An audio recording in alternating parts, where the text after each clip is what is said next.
24 കണക്റ്റും K Chittilappilly ഫൗണ്ടേഷനും സംയുക്തമായി നിർമ്മിച്ചു നൽകുന്ന 50ാമത്തെ വീടിന്റെ തറക്കല്ലിടൽ ചടങ്ങ് കാസർഗോഡ് നടന്നു. മേൽപ്പറമ്പ ചെമ്പരിക്കയിലുള്ള ഫാത്തിമയ്ക്കാണ് ഇത്തവണ വീട് നിർമ്മിച്ചു നൽകുന്നത്.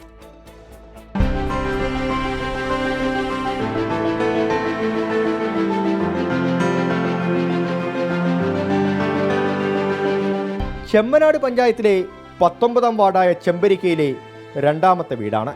സംസ്ഥാനത്താകെ 50 വീടുകൾ ഇതിനകം നിർമ്മാണം തുടങ്ങി. കാസർഗോഡ് ജില്ലയിൽ മാത്രം 12 വീടുകൾക്ക് തറക്കല്ലിട്ടു. ചെമ്പരിക്ക സ്വദേശി ഫാത്തിമയ്ക്കാണ് ഇത്തവണ വീട് നിർമ്മിക്കുന്നത്. 2 കുട്ടികളെയും കൊണ്ട് 10 വർഷത്തിലധികമായി വാടക വീട്ടിലായിരുന്നു ഫാത്തിമയുടെ താമസം. കുറേ വർഷമായി പഞ്ചായത്തിൽ പിന്നൊന്നും കിട്ടിയ പെൻഡിങ്ങിലുണ്ട് അതുകൊണ്ട് 24 കളക്ഷൻ ഇങ്ങനെ വീട് നിർമ്മിച്ചിട്ട് കൊടുക്കുന്നുണ്ടെന്ന് അതിൽ അപേക്ഷ കൊടുത്തതാണ്.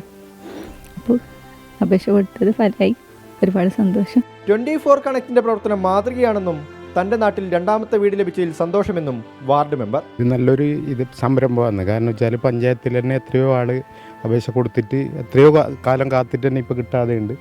അതുകൊണ്ട് നല്ലൊരു പ്രവർത്തനമാണിത്. അതാണ് ഇത് മുന്നോട്ടും നല്ല ഇതിൽ പ്രവർത്തിപ്പോട്ടെ എന്നുള്ള ഒരു ആശംസയാണ് എൻ്റെ. സംസ്ഥാനത്ത് 3 വീടുകളുടെ താക്കോൽ ദാനത്തിനുള്ള തയ്യാറെടുപ്പുകൾ തുടങ്ങിക്കഴിഞ്ഞെന്ന് 24 കണക്റ്റ് സംസ്ഥാന കോർഡിനേറ്റർ മനോജ് മാവേലിക്കര. നമ്മുടെ 24 കണക്റ്റും ചിറ്റിലപ്പള്ളി ഫൗണ്ടേഷനും ചേർന്ന് നടത്തുന്ന 100 വീട് പദ്ധതിയിലെ 50ാമത്തെ വീടാണ് ഇന്ന് ചടങ്ങ് നടന്നത്. എല്ലാ ജില്ലയിലും പണികൾ പൂർത്തിയായിക്കൊണ്ടിരിക്കുകയാണ്. ഉടൻ തന്നെ താക്കോൽ ദാനം ചടങ്ങുകൾ നടക്കും. ജില്ലാ കോർഡിനേറ്റർ സജീവ് കുമാർ, സാമൂഹ്യ രാഷ്ട്രീയ രംഗത്തെ പ്രവർത്തകർ എന്നിവർ ചടങ്ങിൽ പങ്കെടുത്തു. 24 കാസർഗോഡ്.